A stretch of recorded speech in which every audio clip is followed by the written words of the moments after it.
Israel ప్రధాని Benjamin Netanyahu చుట్టూ అవినీతి ఉచ్చు బిగుస్తోంది.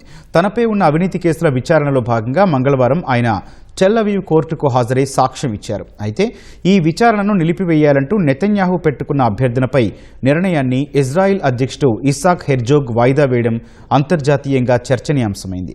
ప్రాసిక్యూటర్లతో ఒప్పందం కుదుర్చుకోవడమే ఈ కేసు పరిష్కారానికి సరైన మార్గమని, క్షమాభిక్ష కోరడానికి ముందే కోర్టు వెలుపల ఒక ఏకాభిప్రాయానికి రావాలని అధ్యక్షుడి కార్యాలయం స్పష్టం చేసింది.